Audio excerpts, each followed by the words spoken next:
Hello. Make sure I did this. Good afternoon, good evening, or maybe good morning, depending on where you're joining us from. Welcome to another edition of Talk to Dr. Tiwa. Today, we're going to be talking about living fully as a physician. And I'm so excited, so giddy, giddy, giddy, giddy about our guest and the conversation we're going to have. For those that are just joining us for the first time, I'm Dr. Tiwa Oshinfisan.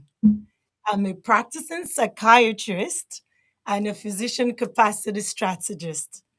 I help physicians optimize their capacity. I help them protect their most valuable assets by optimizing their capacity so they can live with meaning, clarity, and sustainability. So it's going to be great today because we're honoring physicians. It's the Physicians Month. And you agree with me. At times we don't get the recognition, the applause that we should get with the so many years of training. So this month decided to spotlight a physician that is dear to my heart. She's a teacher, she's a mentor, but we're going to hold off for now. So, welcome. If there's anybody that should be listening right now, you want to send them a reminder to join us right now. So, send the link, tell them, broadcast it. Let us all have fun, especially if you're a physician or if you have a spouse that is a physician. Let them know and let them come right away so we can make it a valuable, juicy conversation. Welcome, Dr. Ona. So glad to have you. So honored to have you. Welcome. I'm so happy to be here. Thank you for having me. Thank you. So I'm going to, before I even talk about your bio, I want to share with everyone why Dr. Una. So with Dr. Una, I started my journey with Dr. Una was through the podcast, which I'm going to recommend to everybody. If you're a physician, you want to be the best entrepreneur, get it. You want to be the best entrepreneur, get it. So again, I'm going to talk more about her bio soon, but it just started off through the with the podcast and just listening to it. I connected with her. I was wondering, wow, where has she been all my life? And she was just articulate. Just the language. She captured the gap on, okay, you can actually have a life beyond the white coat, beyond the four walls of the hospital.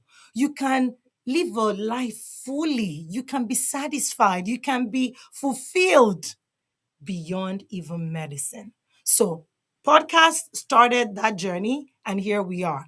She has several other podcasts. She has a company that is committed to doctors. Our heart is for us, and she shares her journey on how she's done it, how she's lived it, how she's done it, and a better outcome, how she came through on the other side. So that's what this conversation is going to be about today, of a doctor that has done it, that has walked our journey, and she's thriving and prospering. So, about Dr. Una, Dr. Uneka Unachuku, known widely as Dr. Una, is a board certified pediatrician, serial entrepreneur, best selling author, and one of the most recognized voices in physician entrepreneurship. She's the founder and the CEO of Ivy League Pediatrics, a thriving private practice outside of Atlanta, Georgia, and the founder and CEO of Entre MD, a company built to help physicians create profitable businesses on their own terms. Dr. Una graduated from the University of Nigeria College of Medicine and completed a residency in New Jersey. Just 1 year after finishing residency, while pregnant, she made the bold decision to open her own practice. That leap launched a journey that will reshape how thousands of physicians think about their careers and their lives. She self describes as a formerly shy, introverted physician with a severe case of imposter syndrome. Today, she speaks on stages, leads a thriving business community, hosts a top 100 podcast, contributes regularly to Forbes, and has built a media presence reaching physicians in over 72 countries. Whoa, that is amazing. She's written several books. Entre MD Method, it's a bestseller, a step by step guide for physicians ready to build profitable businesses and personal brands, covering strategies, sales, marketing, everything you need to know to achieve freedom to practice medicine on your own term. The other great one is Made for More, Volume 1 and 2, a collection of stories from over 40 physicians in the Entre MD Business School who overcame fear and self doubt to build businesses and lives they love. Other books, The Visibility Formula, The Profitable Practice, The Practice Playbook. You need to get all these things. They are on Amazon. Get them. Check today. And of course, if you're watching the replay, we're gonna add, the link to her books. Get them. Anyways, I'm jumping ahead of time. And to connect with her, she's on Instagram, she's on, a podcast, a website. Dr. Ona, welcome. Tell us about you. I've said a lot of credentials. Tell us the lady, the woman behind or without the white coat. Without the white coat. Yeah, that's interesting. There's a lot of stuff without outside of the white coat. But I'll say that that I've actually next month I've been married for 20 years. So my wife and I have four kids. And the oldest will be 18 next month. So I'm about to say I'm a mother of an adult child, right? That's very interesting. But I have four of them. My youngest is 10. They're all homeschooled, so that's something that I wanted to do, and we can talk about that later. That's part of the reason I went all in on my business, so I can buy back my time and really design my life the way I want it to be. So I do that. I co-pastor a church with my husband. I mentor people by the thousands, and but at my core, I really am a person who is convinced that I'm on the planet for a reason and I have all these potentials for a reason, and is to serve the people I feel called to serve. A big part of that is physicians. And I really expend my life in the pursuit of doing that, right? And so I don't think I'm uniquely different from anyone. It's just that I said yes to what is possible, and I keep chasing after it. So even now, I can't say like 5 years ago I planned that my life would look exactly like this, because it's not really what it is. It's just in the pursuit of that purpose, I find myself here. So you know, so it's fun. But yeah, that's me. Still an introvert. Still like to be by myself. Love my own company. Just had fun hanging out with myself at Barnes and Nobles for about 2 hours before I came on here. So I just don't let it stop me from doing anything. Wow, wow. Thank you for sharing. It's so to the introvert listening to us, I'm sure that introvert will probably be like, this is encouraging. She's what? An introvert? How has she done this? How did she overcome that? So thank you for sharing that. So for me, I consider myself maybe 50-50. The last test I did, he said I was 51 introvert. I'm like, are you sure this is correct? Because it felt like it was the other way around. And so it's good that you are not even letting it. We can have all these titles, like you said, but you don't see an obstacle. And one of your favorite statements that you say every time is, you want to die empty. And I love it so much. That inspires me. Just hearing the first time I heard you say it, Dr. Miles Morrow was another person that was passionate about that. So just hearing you say that again, I was like, I'm gonna love this woman just like that, because we are on the same, we have the same vision, and that's what you have shown us, that it is possible, Tiwa. It is really doable. Yes. Would it push you? Of course. Would you have to evolve? Yes. But it is possible. So thank you. And so, with all you've done, how How do you do it? Share that secret with us, please. How do you do it? You homeschool your 4 kids. How? I have 306, and I'm just like, oh Lord, how? So please help Yeah. us. I How do think you? that that's a great question, right? Because sometimes highlight reels make it seem like things are not within the realm of possibility. And I really want to say this here, that I don't think there's anything that I'm doing that is outside the realm of possibility. I'm actually a very private person, and if you hear me share something, the reason I'm sharing it is for you to see it and then say, huh, if she could do it, then I could do it. The reason I talk about being an introvert is so an introvert can hear my story and say, huh, if they could do it, then I could do it, right? The reason I share, my vulnerabilities on failed projects and stuff is just for everyone to see.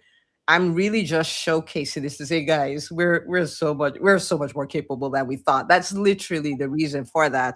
And so as someone is watching this, like, I hope what you get from it is not, oh, she's amazing and unique and some other kind of special. And of course she could do that.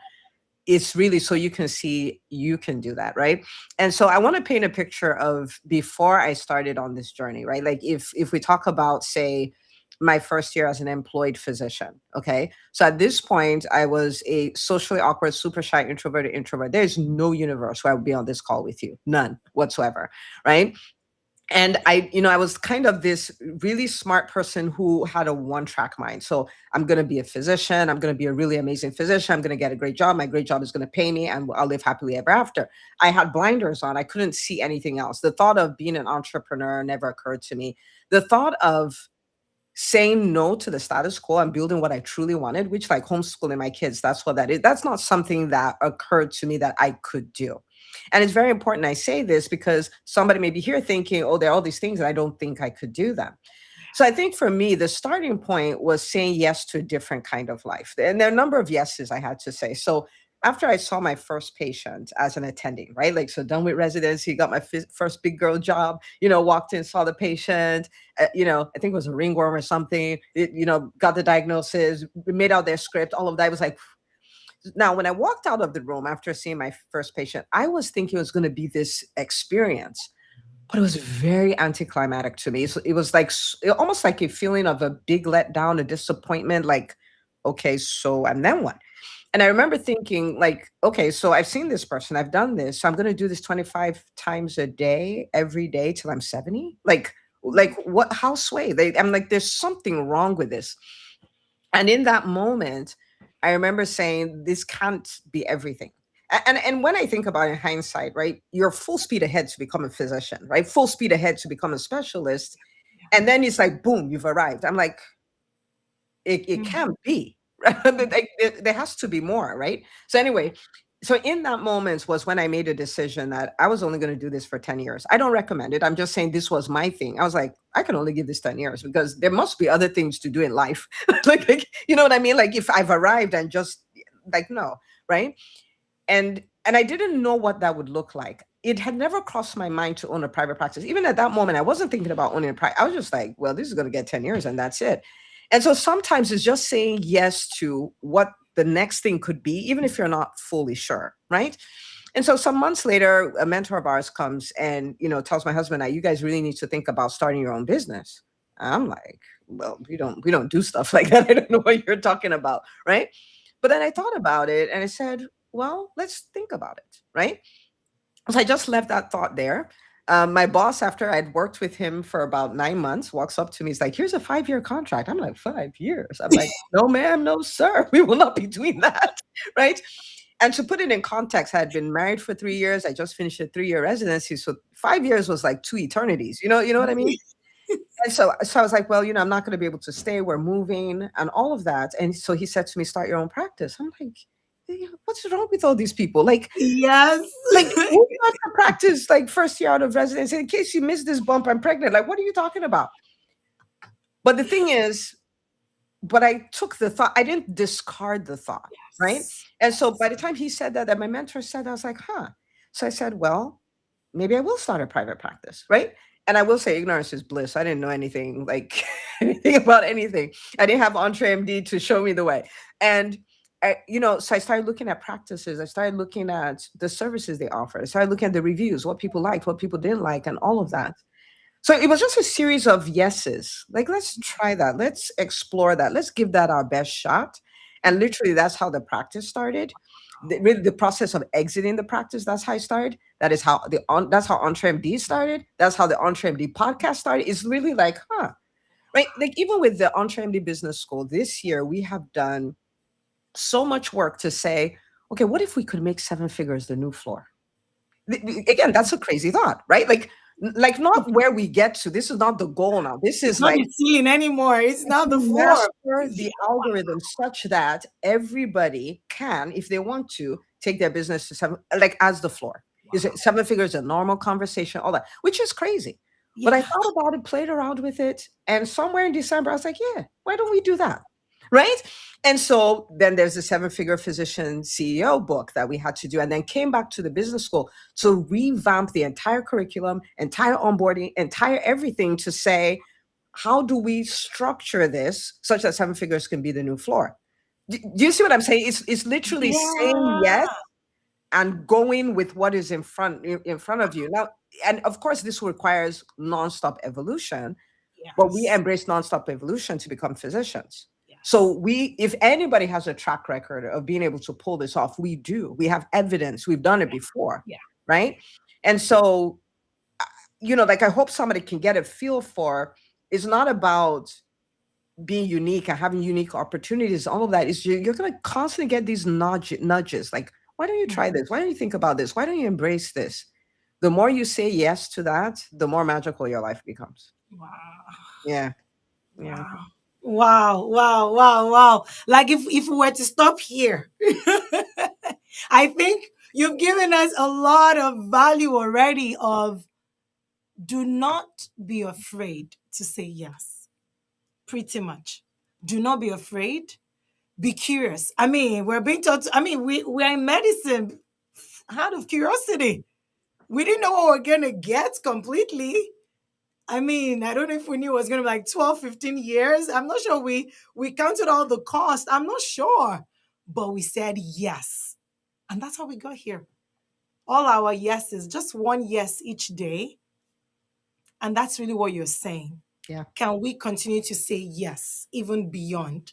So that we just don't wake up one morning like, was that all? I like when you're like, and Clara's like, okay, is this really what the 12 years of my life? This dissatisfaction. And I'm learning that dissatisfaction is a gift. Yes. And you must be comfortable with it. Just run with it. It's fine. It's a gift. And so thank you for sharing that of yeah, why not? I mean, why not? And then we'll just continue. So And to be clear, you can do that afraid. Because yeah. sometimes people wait for the fear to go. Fear, like I'm 47, right? There has never been a time in my life where there's not something to be afraid of. It has never happened. So for me to think it will go away, I mean, like, come on, I have experience to show that this is not going anywhere, right? And so you can feel the fear and still say yes. I think for me, this was probably 7 or 8 years ago. I came to this conclusion. Like fear is always here. Yeah. So me wanting it to go away is not realistic. What I need to do instead is redefine my relationship with fear. And so before fear meant, ooh, take like this might be bad, stop. So my interpretation of fear was stop. If there's something you want to do and you feel fear, stop. But I was like, but if I stop, that means I'm staying in my comfort zone and there's no growth to be had in a comfort zone. There's no transformation. At best, you can have like itty bitty changes, but there's nothing great happening in the comfort zone. So I then changed the definition to mean that fear means I'm at the edge of my comfort zone. I'm Hmm. about to step outside my comfort zone where all great things happen. Ooh. So it's no longer stop. It's like, ooh, right? Like that's the new that's the new definition. That is a great one. Yes. Yeah, it's a new definition. And then fear is no longer a driver, right? Like, since Yes. you won't shut up, stay there in the passenger seat, have your fit, do whatever you got to do. But the person who has their hands on the steering wheel is me. You don't get to vote. You don't get to drive. You don't get to direct. You don't get to do any of that. So you want to stay there? Since I haven't figured out how to get rid of you, that's fine. Just stay there. But you cannot drive and you cannot make me stop. Yeah. Wow, Dr. Ona. Wow, wow, wow, wow, wow. You see that I got the right person, right? And so I hope you're listening. If you're still like, maybe send this to somebody else that should be listening right now, because your life cannot be the same. You have to rethink something after this conversation. Whether it's to continue what you've been doing, but you should be rethinking, you should be dreaming, you should be reimagining. Was this really what you signed up for? Like after 12, 15 years, just the status quo, is that it? Or was it meant to lead to something else? When you were younger, you want to be a doctor. Okay, to do what? Save lives, yes. This way, just hospital setting, is that all? And if that's all, that's fine. But do you want more? Or even in the four walls of hospital, is there a different way? One thing I like with the podcast, Dr. Una, was while you do, the profitable practice, you also cover some of us that are not in private practice, where you're Yeah. like, you can also still be the best entrepreneur, like value, your brand. Who are you? So at the end of the day, you are growing. So you're not letting anything really stop you. After all, I keep the growth. Mhm. And wherever I get to go, I can go. So thank you, Dr. Una. And then I'm going to tell everybody, Dr. Una does this when you're listening to a YouTube, whatever, and she's telling you, do something audacious, do something bold today. And I'm like, and you can tell, like, she's talking about fear, because I'm going to say maybe she's mastered a connection with fear. She doesn't let it hijack her, like, huh? It cannot be done. And she'll just tell you, do something bold today. Yes, be afraid. And guess what? One of that was this. The result of what we're here today. And I'm like, I'm just going to reach out to Dr. Una. And guess what? I got a yes. So really, you never know. Even though you're afraid, you just never know. So thank you, Dr. Una, for telling us how to redefine our relationship with fear. So I'm going to ask this other question of, you opened your own private practice just a year after residency. You were pregnant at that time. How was that for you? Were there times you were just like, uh, is this the right idea? Should I go back? Were you tempted to be like, hello, boss, scratch that. Let me that 3 year contract or five. Can I make it three? Did you at some point be like, no, I changed my mind. Maybe the time, yeah, was, walk us through that journey of, I mean, you were pregnant. I would not have advised anybody to start anything new. I'd be like, stay with structure, with what you know, with stability. So please walk us through that journey. Yes. Okay, so let's talk about this because this was over 15 years ago, right? And I didn't have the Entre MD podcast. I didn't I didn't know any of the things that I know now.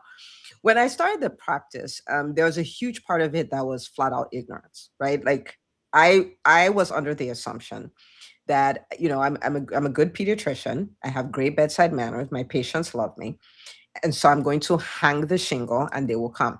Unfortunately, that's still what many doctors believe today, right? So I'm going to hang the shingle, I'm going to practice good medicine, and the money will follow. All this foolish stuff that we pick, I don't even know where we got them from. And so, and being pregnant maybe would have even been better. At this point, I'd had the baby. Okay. So at this point, the baby was 4 months old. So I want you to imagine a 2-year-old, a 4-month old, and a practice with a doctor who didn't know what she was doing. So, so I hung the shingle, and to my shock, they didn't come. Right now, where my practice was over an hour away from where I had worked, so I wasn't taking any patients from there or anything. And so I had magical thinking, like many people have, like they're just gonna come. They didn't come, and it's around that time it dawned on me that I was gonna have to do other things like marketing, like selling, like See. leading a team, all these things. And I was like, First of all, marketing and selling, I'm a professional. We don't do stuff like that. We That's for don't. used car salesmen. We We don't do that, don't. right? And then this socially awkward introverted introvert was going to hire people. So, so first of all, I was the whole team. I answered the phone. I checked the patients in. I saw the patients. I gave their shots afterwards. I sent the claims to the insurance company. I scheduled their follow up appointment. I did everything because that's how little my thinking was. I was not a physician CEO. I was a physician. The CEO entrepreneur part was completely missing. And so I was like, who want to follow me? Who want to follow me in this practice where I don't know what I'm doing? Right. And they can come see that this doctor is thoroughly confused. And I mean, it was crazy. And when I came to that conclusion that I had to market and sell, I was like, oh, okay. And I felt like a deer caught in headlights. If I could have reversed my lease, the Yes. contracts I signed and everything, I would have walked away from that practice. I was just a little too deep in, right? And so my husband's like, well, till you get all the patients you want, your job is to get all the patients you want. I'm like, that's easy for you to say, Mr. Extrovert. He's an introvert, but I think that's easy for you to say, right? And then the turning point for me was then when I read a book by Brian Tracy, Eat That Frog, which if you've not read it, you just need to read that book. And it says, he said, all business skills are learnable. If you see somebody who's running a business that looks better than your business, it's not because they're better than you, it's because they know things and they're doing things that you don't know, you're not doing. That was such a free moment for me because I was like, okay, hang on. I may not know how to market. I may not know how to sell. I may not know how to hire. I may not know how to fire. I may not know how to build a company. I may look at profit and loss statements and break out in hives. However, if there's anything I learned as a physician, I learned how to learn. That's Right? it. That right there, I know how to do that. And Mhm. I have an incredible work ethic because there's no way to be a physician without one. So I said, I know how to learn and I know how to work. And so what I need to do is I need to learn to market, learn to sell, learn to hire, learn to fire. Apparently, all of these things are skills. It's not like a personality type. It's not Yep. something somebody's born with. It's not something someone's lucky to have. Like they're all skills. The same way I know how to run, run pals. The same way I know how to do all of these things. I can learn them all as algorithms and start doing them.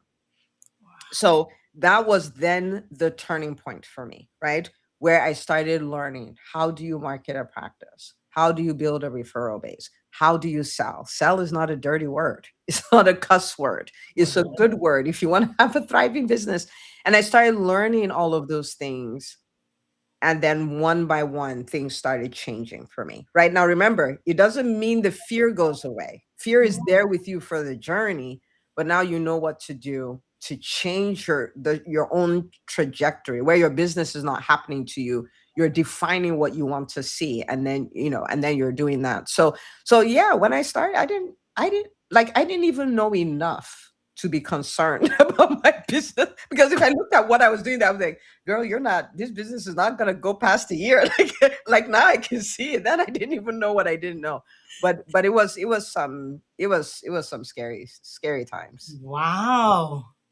Again, that was really courageous of you. Like, seriously. And then with your husband, he must have, well, I guess he just believed in you at that time. Like, hey, you had to just pull it off because I, did he ever tell you like maybe you should go get that contract or something? No, no, going back was never And an option. okay, Like okay. that's kind of when I say I burned the bridge, I don't mean with my boss. It's just like that is we have to figure it out. Kind of like a dog to a bone. We'll figure it out. But I was terrified enough that I was like, man, I better we figure shouldn't it out. sign this lease. you know?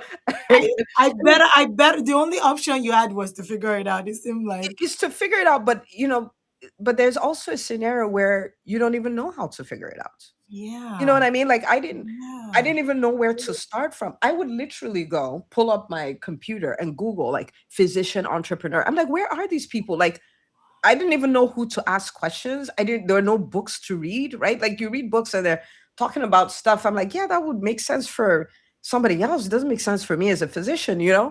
And yeah, and that's part of the reason I talk nonstop about it because this is the way I put it. A physician has never run a successful business ever because we're not trained to do that. Not at all. It No. takes a physician entrepreneur to do it. We have to understand that is a separate role and separate training is required.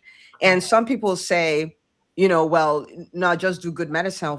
It doesn't work that way. And if it does, if there is any crisis whatsoever, you will not have what it takes to thrive, right? Like, so if there's a pandemic, and you were just like, oh yeah, we're getting by. You're not going to get by in a pandemic. No. If the hospital comes and puts a private practice by yours, you're not going to get by.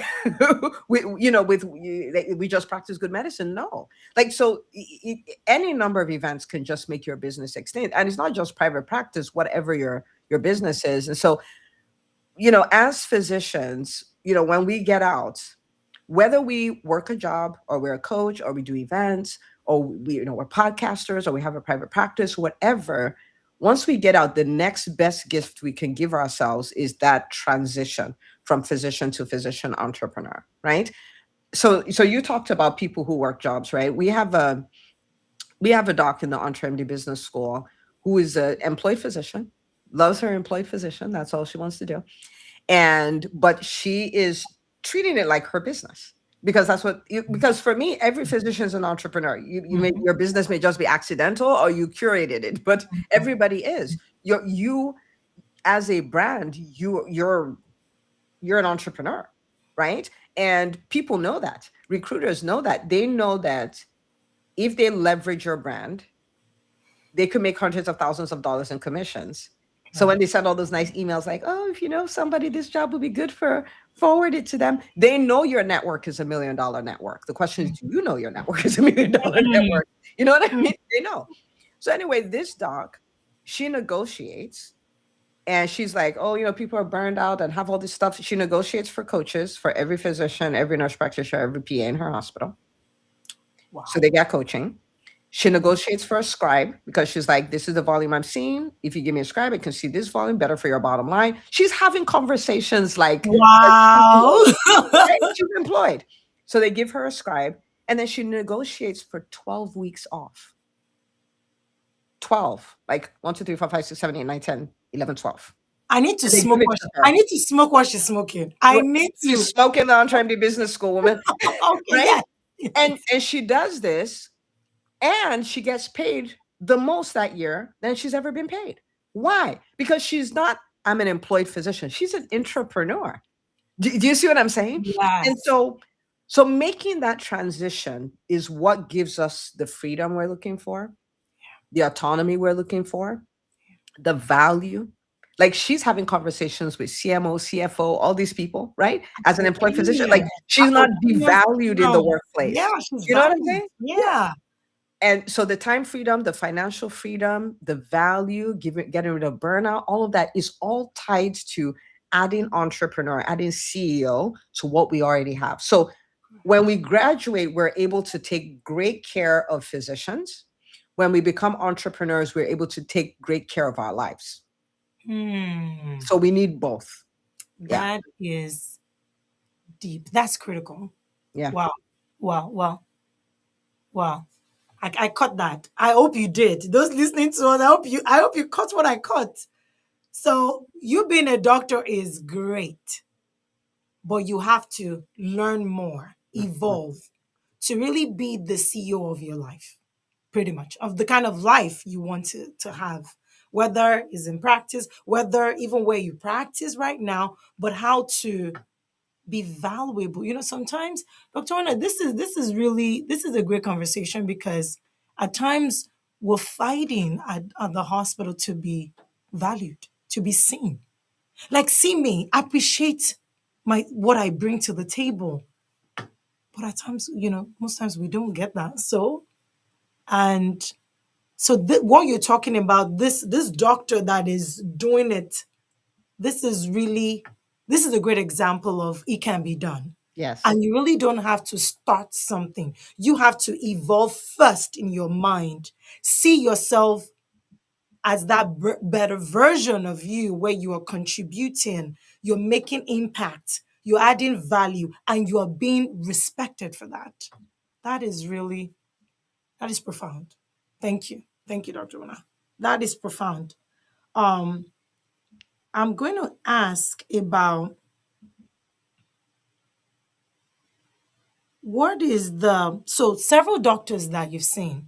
I know we've spoken about one of the mindset block, and that's really what you're saying of we first must evolve here. Is a mental thing, is a mental shift, is a mindset shift first. And then, as you always tell us, even with the 20, there's a 20% journal that she wrote. She didn't talk about it, but that's a good one. And even another book of, I'm blocking on the title. Is it Be More? There's Be More, there's Dream Do More, more, have Do more. More, Yeah. Have More. Yes. And first, she talks about you must see it here before you can lay hold of it. You Hmm. can't lay hold of what you have not first seen. And it Yeah. just feels like we must see it here that I'm beyond just the way people see me. And that's very important. What are the other mindset blocks or other blocks that you've seen so that other doctors that are listening to us are like, maybe. What are the other things? Because you've seen so many physicians and you can probably smell it. You can smell what they're dealing with from afar. Like, I was there, I hear you, I got you. So what are the other blocks that we So need to be aware of? so the biggest one is that, this is not possible for me. So I'm stuck in essence. This is where I am and this is the way it is. And even when we think about things getting better, it's like marginally better. It's not like radically different, right? Yeah. And and each of these ones, it's like they're like onions, like it's layers and layers and layers. So you don't actually outgrow dealing with them. You Mm, just deal with them at higher and higher levels, hopefully, right? Like, so you're not at the same level. So if we look at the part of I'm stuck, the fix that we use for that is seeing as many examples as possible of people who got unstuck. So part of me sharing my story over and over again and different aspects of it is you're like, huh, interesting. It starts making you think maybe. And yes, that's what yes, we want, yes, right? yes, yes. Maybe. Okay. Yeah. So I do that. Now on my podcast, at events, in my books and all that, I tell a lot of my client stories, right? Because when you see, okay, so for instance, we had a doc who came for one of my events and then says, oh, Dr. Una, I was thinking about, starting a practice in a few months. Do I join the entrepreneur business school now? Or do I join it later? And I'm like, well, starting a business does not make you an entrepreneur. Becoming an entrepreneur makes you an entrepreneur. So waiting till you start, what does that have to do with anything? Like, Mm, because that would mm, just be a doctor who opened a practice as opposed to an entrepreneur who opened a practice. And correct. so I said, so you join now and you start working on yourself and you start working on what we call the business before the business. Okay. So this doctor, said yes again. So the nudge, and she said yes. So she joined the business school. She started her practice a few months later, but she started her practice with 350 people on her wait list and 16 patients on day one. Oh my. Okay. She just celebrated 5 years in practice. She's now running a multi-million dollar practice. Okay.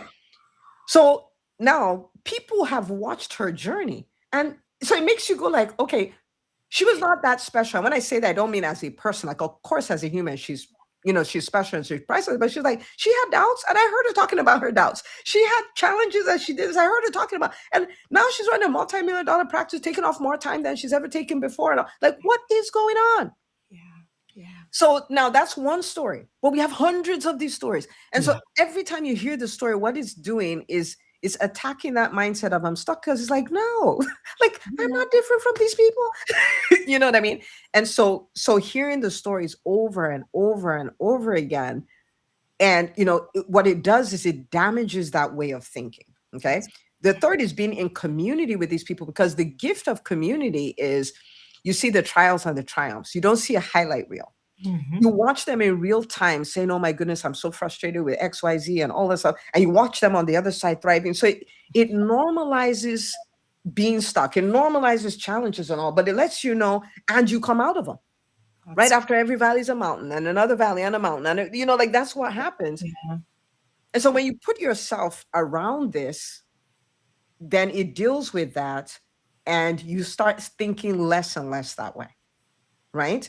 That's great. So that's one piece is, oh, I'm stuck.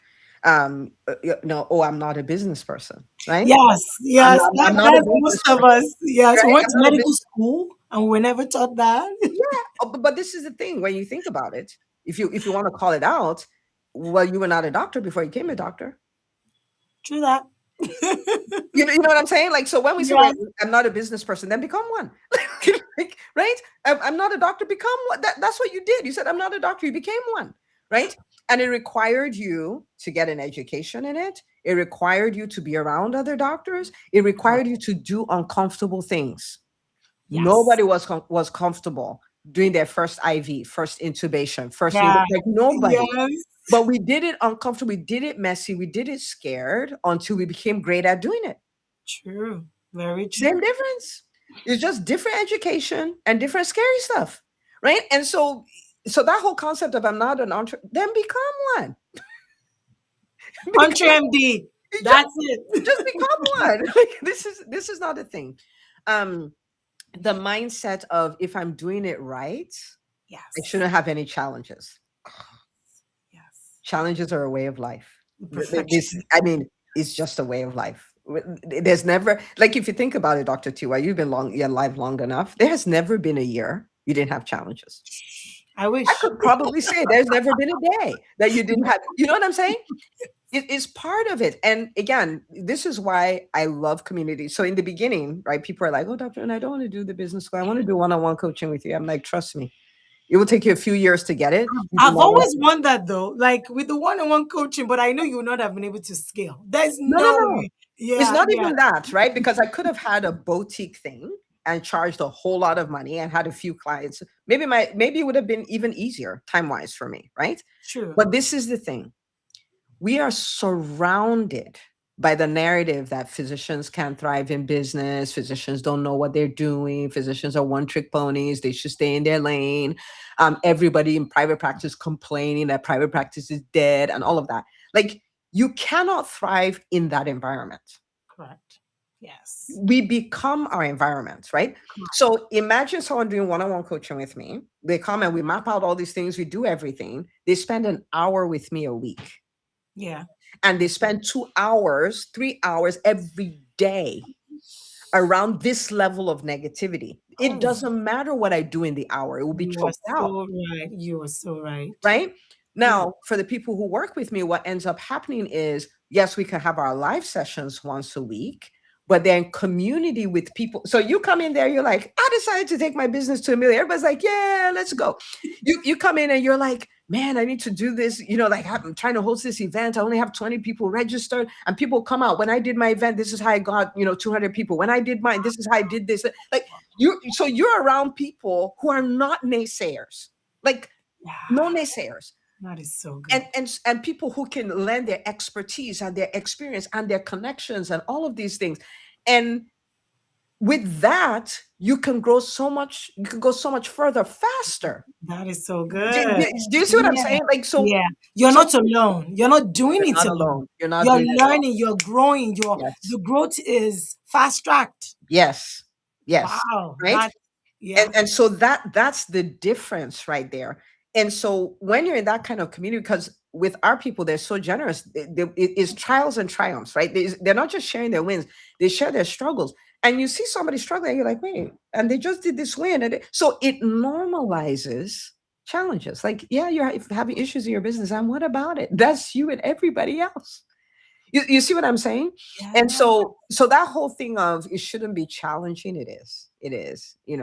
And so their mindsets like that. There's a mindset of business is a buffet. I posted about this on Facebook, I think yesterday or so. I'm like, business is not a buffet. You don't get to say, "Oh, I'll serve the people, but I will not have marketing, I will not have sales. I don't like profit and loss statements." Even Like, though I wish we could do that. I wish we could select. yeah, no, no, you cannot. These are not electives. This is No, the core. it's This not an is elective. Yes, it's not an elective it's not rotation. elective. It's a core one. It's a Yes. core one. And so that mindset is so dangerous, right? Because what I've seen so many physicians, and I feel for them when they say this because I know the pain that's about to follow it, right? So I started private practice, but I really just want to take care of patients. I don't want anything to do with marketing. I'm like, you don't get to pick. Like, I want to have a baby, but I don't believe in arms. Babies coming with arms. Like, you don't get to pick. And so what that does is it leads to businesses going, and physician owned businesses. No, I don't think any more so than any other, any other kind of people, but they go out of business like no man's business. And a Hmm. lot of it is because decisions have been made. Like, I will do this, I will not do that. And even when I come to terms with it, right? Like, okay, finally I decide, oh, I have to promote my business, then I'm going to pay some marketing company. I don't want to be involved in it at Mhm, all, which mhm. marketing companies love that, right? Because they charge you top dollar. You Yes. cannot even tell if they're doing a good job or not because you don't know anything about marketing. So they Yeah. just send you nice glossy papers to say, oh, this is what is happening with your marketing. You can't interpret it to say And this they is get trash. paid regardless Yes. whether you're Yeah, that's what yeah, they get paid. it's Yeah. just trash they sent you. It's just pretty trash, and you don't know, right? But but the people I've seen thrive, because I've had the pleasure of working with hundreds and hundreds, like closely hundreds of physician entrepreneurs. When you see the ones who thrive, they're like, what does the dream cost? And Hmm. whatever it costs, they do it. Wow. So I have to evolve, they do it. I have to invest in myself so I can grow and learn to become an entrepreneur, they do it. I must market, they're like, that's scary, but I guess that's what I have to do. They do it. I must hire. Oh my goodness, but what will my payroll look like? They do it. So what does the dream cost? They understand this thought. The dream costs what it costs. That's it. Right?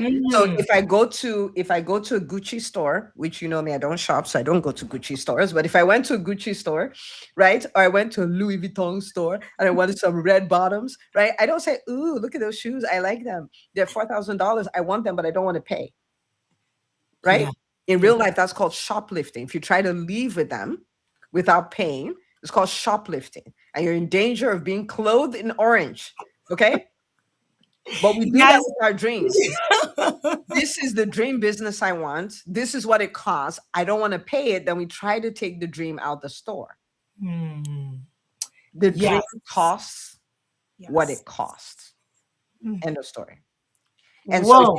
if you want to do it, you ask the question, what does this cost? It's like doctors, this is what we did. What does Yeah. this cost? $250,000 in school loans and a decade of your life. Yes. You don't Yes. say, I want to be a doctor, but I don't want to do that. You are going to do that. Yeah.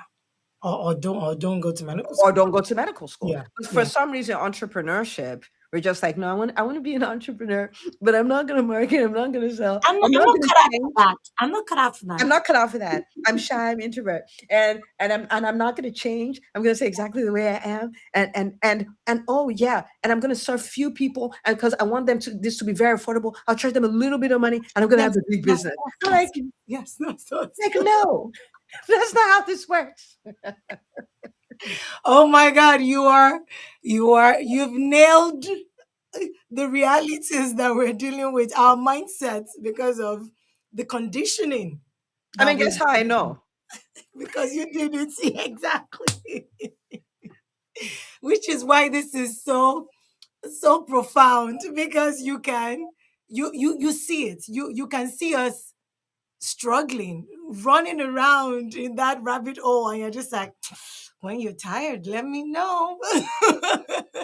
I'll be here. I get you. So, and I think this is one of the reasons, maybe I'm curious. At what point did you decide? Just so you know, if you're listening to us, was he a post 2 days ago when I think I saw that on Instagram when Dr. Now was just like they tell us we should mind our business, we should stay in our lane. And Dr. No that no, we're not staying in our lane. We can't. We're And taking over the whole highway. That's what we're gonna do. and it's just commendable. It's just amazing. Because it's just like, no, we're not the type that would take a no. You don't get to decide or determine our boundaries. No, we're coming and we're coming for all of it. And so it's so beautiful that even speaking with you, this is just who you are too, where you're like, why not? You I don't mean, have to be special. let me tell you why I think that way. I think, and I'm not saying it's a conspiracy. I don't bother myself with things like that, but I think it's interesting, like unbelievably interesting, that somebody was able to convince a million people. There are a million physicians, right? A million people who are the most trained people. We have the greatest expertise, greatest stories, greatest experiences, greatest work ethic, sacrifice the most to Yes. serve people. And somehow we've been convinced that we're handicapped, we're victims, we're not deserving, we should stay in our lane, we should be quiet. Yeah. And it worked. I have no like I've never stopped to trace it to say, how did this happen? Because it makes zero sense to me. Hmm. Like the people who would tell us stay in your lane have less education than us, have less buy-in than us, less commitment than us, did not take out the kind of loans we took out, and did not take as long to go to school as we did, do not have the expertise we do. And it's not about comparing, it's not about us saying we're better than anybody, but how did they get all of us to shut up? Yeah. They don't How have the did they get understanding, but but yes. like how in the world? And so I'm like, we need to wake up. We really do. We need to Yeah. wake up. Nobody is coming to save us, right? You hear Yeah. me say this, Yeah. like the Yes. Calvary is not coming. It is here. It is us. Like if you're wondering where the Calvary is, look at you, look at me. We're the Calvary, right? Our Prince Charming is not coming. No, nobody is going to give us permission to become who we know we can be. We're the ones at some point who wake up and say enough is enough. Yeah. Nobody's going to do it for us. Nobody's coming.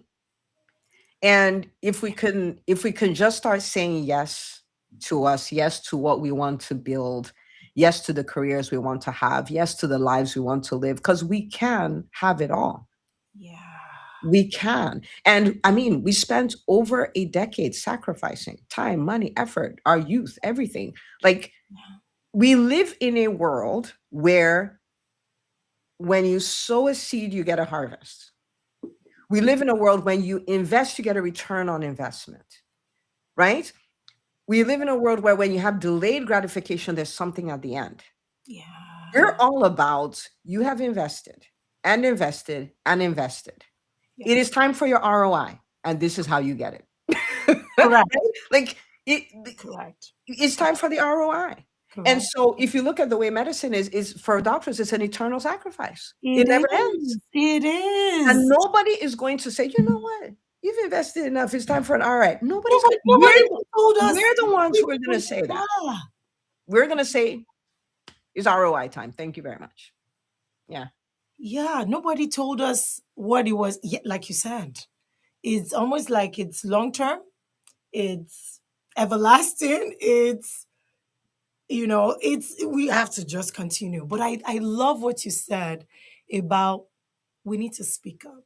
We need to advocate for ourselves. Nobody's coming.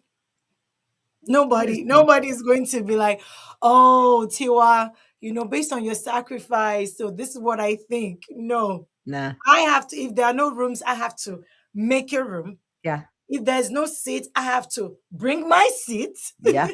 If they are not talking about me, I have to bring a value that will make you talk about me. Hmm. And we just need to reframe how we see medicine. We need to rethink, like I said before, almost reimagine, dream again. Yes. Because several of us, we've stopped dreaming. Yeah. We're No. now dealing with daily imposter syndrome, daily doubts, you know, perfection. Can I do this? We make one mistake and we're like, I can never be right again. Just what the system, or we're waiting for the system.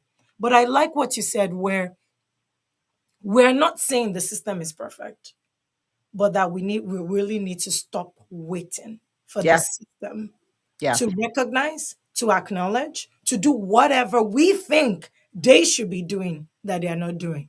It's time for us to rise and really make room, make space. And that's also one of the reasons that I have an event next Saturday where I'm talking about the physician capacity, where we're talking about burnout. And I'm going to probably let you, even after this, maybe talk about, especially the people that come, the doctors, I'm guessing you track their burnout because, like, I'm just burned out. And that's where, for me, I think once you just tell me I'm burned out, I really don't know where else to go with you, which is the reason for the framework where we can't just allow it to shut down conversations. Mhm. Burnout just shut down conversations because you're just like, me too. And then we just go and then we feel helpless. That helplessness is one of the reasons, the inspiration for that framework. That on Saturday, March 28th, if you're able to join us. The link will be, it will be put in that, in this caption. But join us March 28th at noon. It will be great. It's not a time, it's not a boring lecture. It's not going to be about a boring lecture. It's not a CME. You can chat during it. You can be there, have your video off, off, whatever. But come listen to how you can reframe, how you can dream again, how you can maybe have it fully. Maybe with all I've learned from Dr. Una, maybe, just come. But we really have to take our lives back. And so I'm going to let you talk about burnout, Dr. Una, as our last question. That the people coming, okay, no, I have two questions. Go for it. One, why aren't you MD? Even though I feel like that name is so apt. It just, you hear it, you don't have to think about it. You don't have to Google it, aren't you MD? As who? Two. So that's one. But the other one is if there's somebody listening to us that is like, I'm really burned out now, you know, and is there hope? Cynical, skeptical, I'm all the, can I really bounce back? And those coming to Entre MD, are they living fully? Or is it just, again, I just have to make this money, because of the business school? Is it all about money? So tell us about those. So I lead with money because it is a taboo conversation in medicine. So let's just get that out the way, right? But if you look at our tagline, what we do is we help doctors build profitable 7 and 8 figure businesses so they have the freedom Hmm. to live life and practice medicine on their terms. So entrepreneurship is not an end. Entrepreneurship is a means to an end. What Okay. is the end? It's a dream business that funds your dream life, Wow. right? So it's freedom. Freedom is what we're after. And so I'll give you a few examples. So there's a doctor in the Entree Business School. She came in as an employed physician, just knew there must be more, didn't know what more was. Okay. And then eventually, after being in the school for about a year and a half, she decided she wanted to start her own practice, which is a cash based surgical practice in the Bay Area, which even her mentors told her that's crazy. Don't do that. Hence the community, right? That we talked about earlier. She came to an event and I was talking to, $1 million mindset, $1 million this. She was like, that's good for Dr. Una. I have no clue what she's talking about. She clearly cannot be talking to me, but I'm here. So let me learn the things and let me do them anyway. Last year, she took her practice to 1 million and she took 8 weeks off. So does that sound like burnout to you? No. Right? So she took it to 1 million and she took it to 8 weeks. Oh, Why? Because we're building the dream business and the dream life concurrently.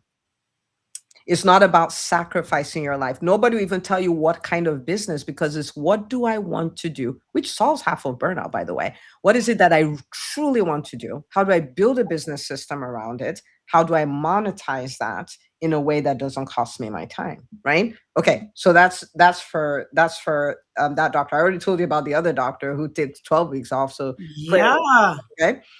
There's another doctor who came into the business school, and she's like, the problem is I don't have time. That's why I'm not Yes. joining. And Most I'm of like, us. yeah, Most of yeah. us. And I said, if you don't have time, that's the reason you join, because the first thing we'll show you is how to get your time back. Okay. So we did a time audit of her stuff. Hers was so unique and interesting because she already had people offering to help her, but like a good physician, she was saying no, right? Like, I can help you pick your kid from here. No, I could don't because we don't want to bother people. We want to do the people Yeah. movie. We don't want to Yeah. take from people, whatever. Okay. Yeah. We took the resources she already had and a few strategies, and she bought back 10 hours a week. Yes, 10 hours a week, right? I want that. No, That's why I'm like, see, wow. does that sound like so she's building her business, and I mean she makes more than she's ever made, right? And she buys her time back. So that's her. And then we have another doc who joined the business school, and in 2.5 months was she 2.5 months? No, in 30 days, she had 2x her revenue. So she made her entire investment back. She was working another locum job to make up for what she wasn't making in her business. She was able to give up that locum job, and she was able to take more vacation time than she's ever taken. So I know it sounds like, how is that possible? These are Yeah, all it's like arguments, it's and like they're a on dream. It's our like podcast. this dream.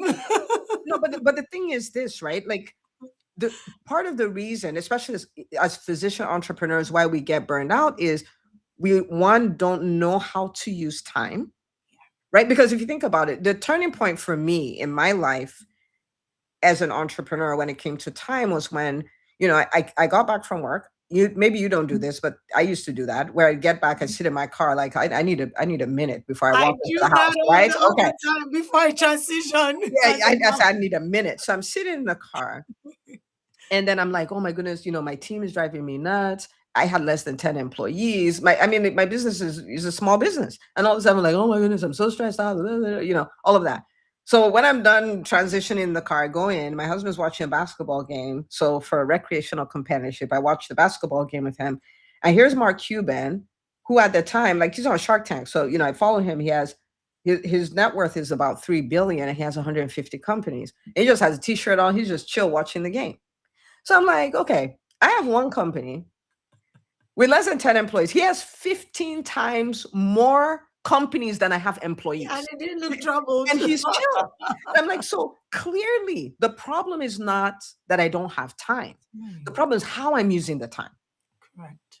Do you see what I'm saying? So Yeah.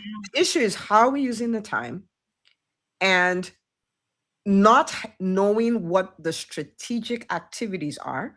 So we fill our time with all these things that don't matter. But the Yeah. person who understands the strategy can have two or three things on there and produces 10 times the result of the person who has 40 things on there. Do you see what I'm saying? Like, Wow. so if we don't have time, it doesn't mean we don't have time. We're alive. We have 24 hours every single day. So of course we have time. But the thing is, who is using the time? Correct. It's always who is using the time. So it is not, and when we like, I don't have enough time to do everything, it's not an indication you don't have time. It's an indication you haven't mastered how to use time. How You to have a gift you don't know how to use. use. Hmm. Do you see what I'm saying? I got it. Yeah. Mm-hmm. So that's a huge part of what we do. So our doctors, yes, are they going to have times where times are more intense than others? Yes. But are they actively working towards They're being productive. where they have more and more time? Yes. Yes. So I wish I could remember the numbers off the top of my head, but more, I think it was 86% of the people in the school took more than 2 weeks off. 74 took at least 4 weeks off. And a good 30% took more than a month, more than 2 months off. It's some crazy, like, I looked at it, I was like, oh my goodness. Like, Wow. yeah, yeah. So Wow. so it's about mastery of time, which is, how do I use it, and what are the things that make the difference, and what is trash, so I can stop spending my time doing trash. Yeah. You see what I'm saying? Yeah. Yeah. So As you most say, of what will make me is it 10x? It was 7x, but I 80, think it's 10x. 10x is what you've been teaching us lately or something. How that time, how can you just be so productive? yes, 20/80 rule. Like, the Yeah. 20% that needs to be done, the Mhm. 80% that's really just trash, we need to throw it away. Yeah. Yeah, so that's that's kind of how that works. As far as EntreMD, you were asking about the name, how we came up with the name? Yes. Yeah. What made you? I think the last is more so. At what point was it after you had then done private practice 5 years, 10 years, and you're like, you know what? I'm not finding anything. I'm starting this. Oh, So no, no, at what point? And then the name. yeah, that's not the way that happened at all. I'd like to say that, no. So, by the time I had run my practice for, this was our 6th year now, it was we were I mean, we were on cruise control. It was so good. I had a doctor who only wanted to work 1 day a week. So I hired her. She worked every Friday. So I had a long weekend every weekend, right? And the practice was thriving. We'd crossed 1 million in revenue, all this stuff. So it was just great. And so one day, it's a nudge. It goes back to the nudge. So Mm. one day I'm in my study, minding my business. I do my whole morning routine, prayer, meditation, all of those things. And it just hit me. And I wasn't thinking about it, right? It, that medicine as we know it is gone.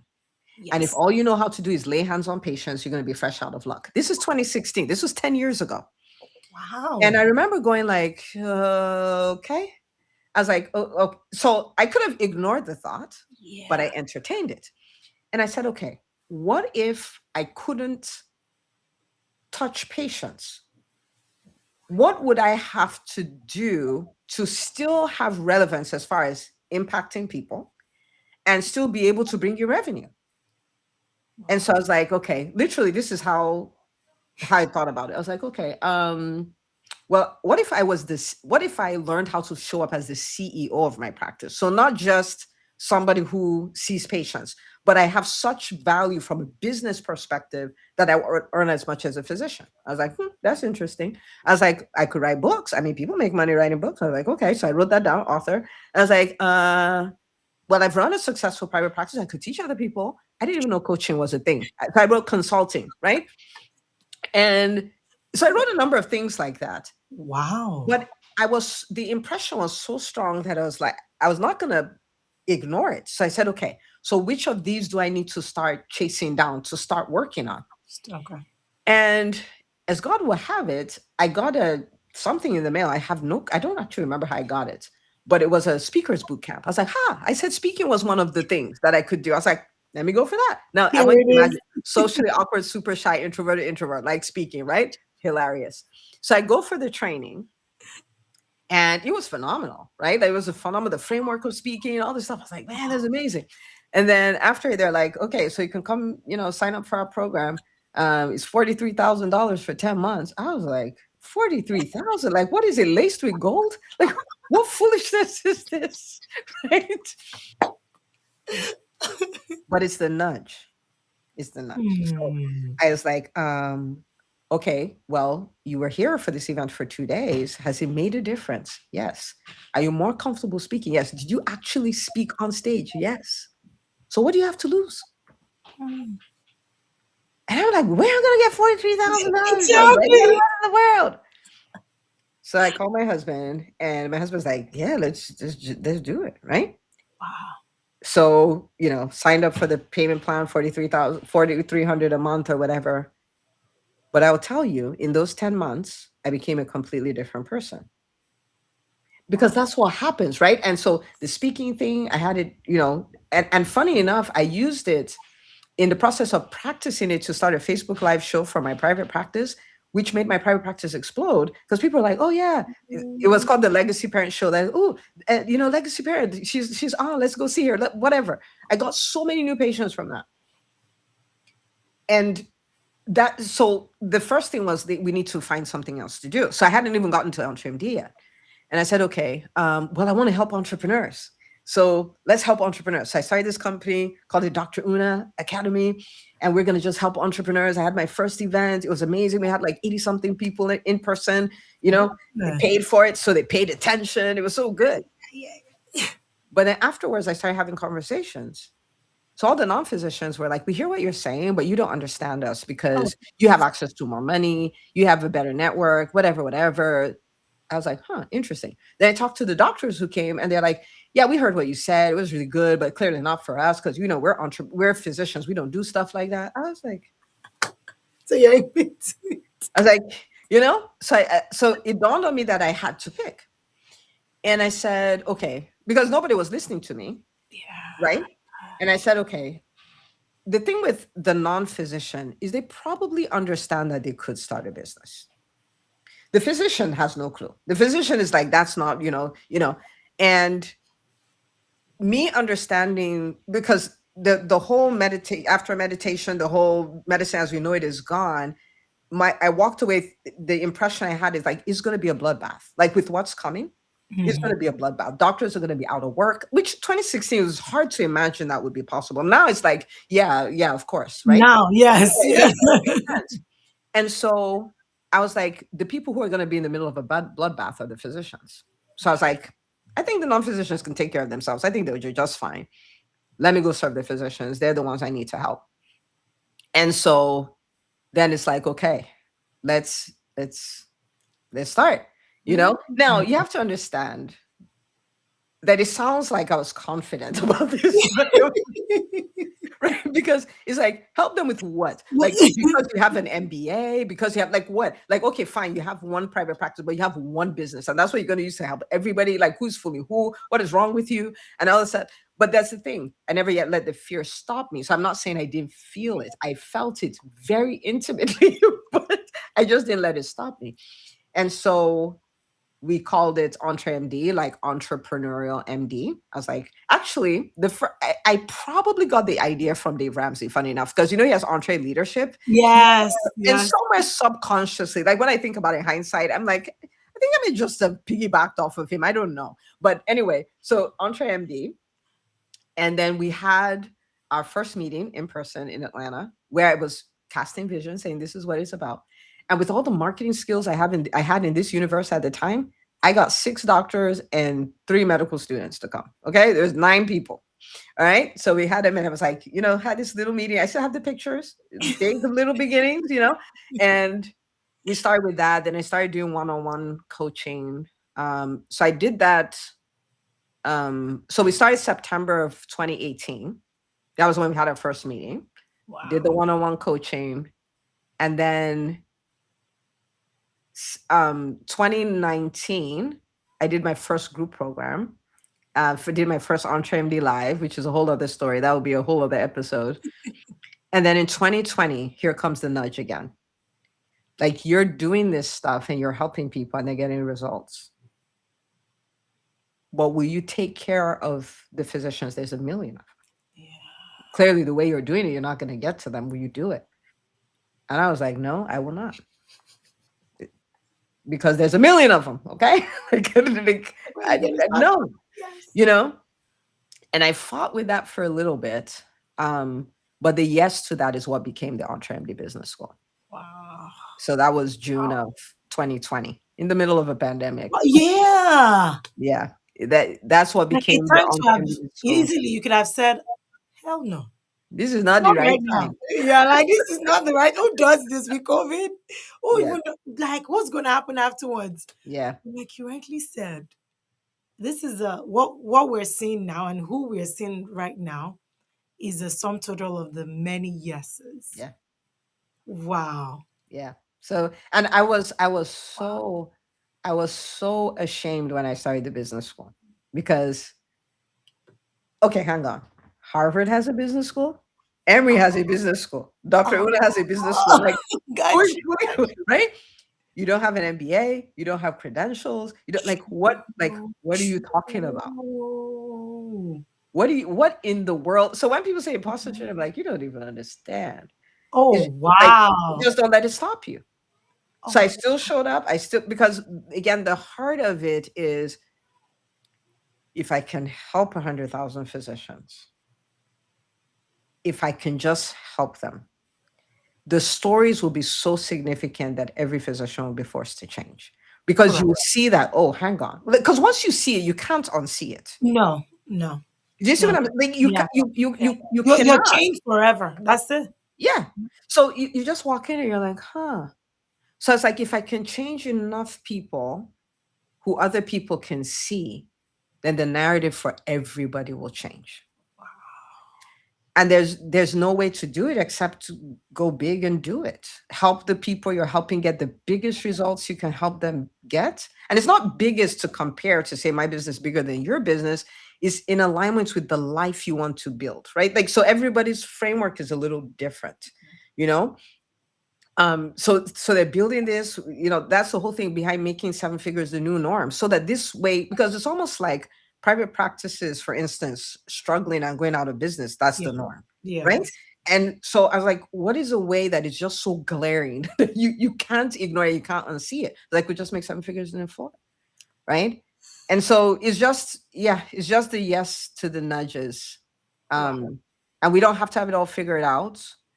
We just have to be committed to the goal, and that's what this is. Yeah. Wow. Maybe you're still gonna write another book about just saying yes. because this is just phenomenal. Where it's just your curiosity. Yes, you didn't ignore your fears. You didn't ignore your personality, your reality. You didn't ignore that. But you're like why not? Let's find out. Yes. Let's find out. I Yeah. mean, what's the worst that will happen? It didn't work. Okay. It seemed like you had made peace with, all right, we'll learn. You And take that's it the thing. I on. don't know that, and I think this part, a huge part of it, is my faith. I don't actually think what I do will not work. Hmm. Now, let I, me let me let's bring it. I wasn't going to bring that faith, but Oh, no, no, bring no. it up. Let's qualify it here. Now, that doesn't mean I won't have failed projects on the way, but the Correct. mission will not fail. Hmm. Right? So I may do a Love that. workshop that kind of Yeah. plays out some kind of way. You're like, that's not what it was supposed to do. But the ultimate mission. So for me, I'm just gonna keep going till I win.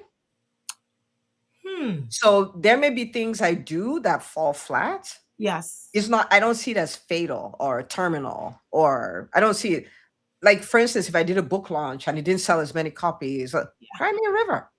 We'll keep selling. Like, because for me, that's not fatal. Hmm. Ultimately, the mission of helping the physicians, rewriting the narrative, all that, that's not going to fail. But I may have failed projects along the way. Does that make sense? I hear you. What I'm hearing is the goal must be the same. The approach, the strategy may change. But even if the strategy fails, it's not a reflection that the goal is wrong. And the goal will come to pass Wow. Wow. Wow. one Wow. way or another. Wow. So because of that, I'm not afraid to try things. I mean, I'll throw my weight behind it, and chances are we'll win at it. But if like like for instance, when we did the Entre Method book, which is the first Entre book that we wrote in 2022. The average nonfiction book will sell 250 copies in the first year. But I'm trying to reach 100,000 people. So I was like, I'll do 1,000 copies in the first week. Okay. Which is crazy. Like, Yeah. why? Like, I'm, why I'm would you looking do that? at you as an author and I'm like, huh? Like, what? Yeah. Like, why would you do that? Okay. I map out 14 strategies, and I actually did a podcast episode on it. Like, these are the 14 strategies, behind the bestseller launch. So I map out these 14 strategies is full speed ahead the whole first week, selling nonstop, doing all the things. Okay. We ended up with 850. Now, do you think for 1 second I was like, man, we didn't get to 1,000? Like, cry me a whole river. Who cares? Like, it's done. Do you see what I mean? Like, I gave it my best shot. And that We ended was up at 850. It's amazing. What next? Like, I said, yeah, I just like, wow. whatever.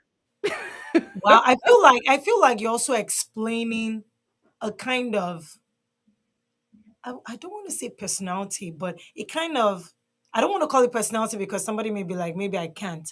A kind of core belief you must have. There must be an anchor Hmm. that is unshakable. They are like, Hmm. the earth may fail, the mountains may fail, but this remains. Hmm. That's it. So, well, I said last question. Maybe I should bring the last question in just because we're here. And I may have some people, some of my doctors that, they believe in faith or they have a particular faith. What would you say is the role or the impact from your own life? If you have an idea, faith and the impact of faith, even in your yeses, even when you were scared, what kept you going? I think for me is the knowledge that I'm not that I have help outside of myself. Hmm. Right? Like, so if I come to the end of my rope, it's not the end of the rope. Like, there's more. There's more there. And it's funny. I'll tell you something funny that happened to me. I did a course on the Enneagram types, right? And they talked about Enneagram sixers, Enneagram six, and they're like, these are the people who have pre-traumatic stress disorder. Like, nothing has gone wrong. But they've already imagined it. They're already having palpitations because of it. They've already imagined the complications of it. I was like, I have never felt so seen in my life, right? Yes. Because it's like Because that's that's exactly many of us in medical school. exactly the thing, right? And so, but for each of those, and this was not a faith based. This was actually one of Donald Miller's courses, and so with each one, they'll say, okay, this is the issue with that type, and Okay. this is the fix for it. So I was so curious to see what this guy would say. And he got to the sixes, and he says, so for these people, they just have to believe that there's a higher power that has their back. Whoa. Like, what? Like, what did you just say? What? And so for me, in my faith, I've cultivated a relationship with God where at the end of the day, I will do my best, but it's more than my best that shows up, right? And then there's also this thing, because I believe there is life after here, Yeah. and life after here really is based on what we did with what we had like, so in essence, we're here on assignment. And then when Yes. we get there, they're like, okay, so let's look at what you did with your assignment, right? And so because of that, I treat today differently. I don't treat it like something that is mine. I treat it like something that I've given stewardship over. Yes. And Yes. so one of the reasons I think I'm alive is to be part of the solution for what is happening with physicians and consequently healthcare. And every day is something given to me to steward that to further my assignment, right? Wow. And so Wow. in the scriptures, Jesus made a statement, and I'm sure you know that I love this scripture, right? He said, Father, I glorified you on the earth by completing down to the last detail what you assigned me to do. And that's what I want to be able to say. The assignment you gave me, I finished it. Like, woohoo, right? That's And all. so, I finished the race. Hmm. yeah, so it puts me in a position where I can't quit. You can. I cannot, because I'm going to answer for this. I'm not afraid, kind of, Yeah. but it's an opportunity, and I'm going to answer for it. And then two is I have help, You're not and alone. so there may be times I'm trying or whatever, and I'm like, Lord help, literally, 911. yeah, SOS. yeah, and I can get help for that. And then three, I think it's also, if that's what he wants me to do, then there's a pathway. You see, like, it's not impossible. I may Yes. not know the entire pathway, Just yet. but it's not impossible Yeah. because he said to do it. He wouldn't tell me to do something that can't be done. So it's Right. an anchor for sure, Yes. because I Yes. don't have to bear the weight of the final responsibility. Do you see what I'm saying? Like, I have Yeah. help, so I give it my best human shot, and then he does. I'm like, Somebody Lord, super like, extraordinary. this part is yours. Yeah, it makes it more fun. Wow. Wow, Dr. Ona. Wow. Wow, wow, wow, wow. Hmm. There was something you said that I'm going to keep. In fact, I'm going to be quoting you going forward. It's like, I may have reached the end of my rope, but not the end of the rope. Mhm. Woof. Woof, woof, woof, woof, woof. That's powerful. And it requires seeing outside of our box to Yeah. be able to recognize that. Because what you just said, so one of my passion is just physician suicide. That Mhm. bothers me when I hear about Mhm. physician suicide. My Mhm. week is almost wiped out. Like I may not even know the physician. I'm just like, there are not too many of us. Yeah. And one is gone, Yeah. but we're also the profession with the highest number of suicide, 400 a year, a whole Yeah. class, one Pre-COVID. a year, Pre-COVID. pre-COVID. Mhm. Exactly. So Mhm. that just bothers me all the time. Where, what can I do? Even though I work full time as a psychiatrist, I see the doctors in there, meds, but a lot of them don't want meds. A lot don't even want a record of what they're dealing with. A lot of them want journal. Like a lot. There's nothing wrong with me. And then even being born in a family of doctors, I've Mhm. seen it where you're Mhm. just like, something's got to give, guys. Mhm. You're not impossible. You're not God because you're a doctor. No, you have. So just hearing you say this and then knowing our limitation and knowing that we have help. And Mhm. just so, by the way, if you're listening to me, I'm also going to recommend a group. I'm going to call it group coaching every morning. I'm going to call it that every morning, 6 to 7, 7:05. Your life cannot be the same. It cannot because it's every day, like daily dose. Like this is a reflection of the daily dose that we're here. So I recommend it. We're going to put all of these resources. So if you're just watching, you're catching up with the replay, we're going to put all of that. Join. Get all the resources that she's made available. The podcast, remember I said the podcast? Let me hear a journey I had no idea. And you're just like, there was just this nudge. Listen to her. She's one person you want to listen to. She's in the medical field. She's done it before. You want to learn from her. So I said yes. And this is a function of my yes too. So thank you. Thank you for being here. Thank you for being you. Because this is what you get when you see Dr. Oda. Seriously. When I saw you in Atlanta, you're just like, she's just down to her. I mean, that's who she is. Off camera, on camera, Dr. Una is Dr. Una. And it's so beautiful to just know that you're not performing, you are thriving, living, and we want that. You inspire us all the time. When you speak, and it's like, wisdom. This is overload, wisdom overload. Get your paper and your pen. I've learned a lot. I'm going to listen to this myself so that I can catch what I may have missed. Thank you so much. And to you out there, before I finally take it away, Dr. Una, if there's one last thing that there's still this doctor that is still wondering, I'm not sure, I'm burned out, or I'm about, how can I hear you, I have options, but I don't know. If there's that one doctor or the spouse of the doctor that is listening to us, Isaiah, I don't know what to do. What would be the last words? It would be take the next step out of your comfort zone. Okay. Just take the step. Like listening to stuff is wonderful, learning things is wonderful, but the biggest transformation starts from just taking the step, doing the action, right? Whatever that next step is for you, just take it. Just take it. And not the comfortable one, the uncomfortable one, right? Because we want to get you outside of your comfort zone. So, Dr. Tio, I'll tell you why I say this. We just concluded an event. We call it the Business Makeover Mastermind. It's for doctors in the Entre MD Business School. And at that event, one of the things we did was this whole process of, think, strategic action, strategic decision, then action.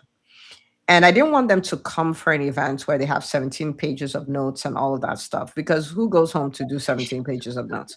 I wanted them to walk away with a few clear next steps. Like over the next 90 days, do these 12 things. That's it. But the work is coming up with what those 12 things are. Now, in the group, this was a week ago. In the Entrepreneur Business School Facebook group, now they've started using the term the BMM effect, like Business Makeover Mastermind, because they're like, oh, this is what I did last week. 1, 2, 3, 4, 5, 6, and high level, high quality activities that you're like, oh my goodness. Like if you keep this up for 90 days, you end up with a brand new business. But they could have heard everything. They Yes. could have been so inspired at the event. But the difference maker is the action. And so, for everyone listening, the best gift you can give Dr. Tiwa, because she didn't charge anybody to be here, is to then take one critical next step. And tomorrow, take another critical next step. And like, if you do that, in a matter of a while, you go like, how did I get here? Yeah. Anybody you see that's further along than you doing all this stuff, and they're not better than you. They are not. There's no physician better than you. Sure. There's no physician. Like I'm talking, you may be like, "Ooh, Dr. Una is amazing." I've said this many times. I'm saying I'm not better than you.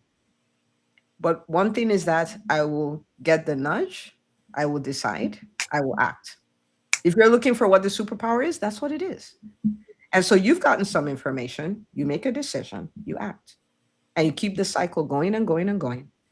And after 30 days, you go like, huh, 60 days, interesting. 90 days, people start asking you what's going on. You would have become unrecognizable to them. So take the next step. That's what you need to do. Wow, Dr. Ona. I don't have nothing else to add to that. You've heard it, you've seen it, and there is a proof. One of the reasons I wanted to really talk to her today was I'm still on my own. She's the future version, so it's doable. She's done it. She's done the work. She's doing the work, and she didn't stop there. She's teaching us, helping others, so that we can have that life too. So you've heard all of this. Listen to this again. And if you're just, if this is replay for you, listen as many times as you need and take the next step. With that, Dr. Ona, thank you so much. Thank you for Thank having you. me. Thank you for being here. Thank you. Thank you. And to everyone, see you next time. Same station. Bye.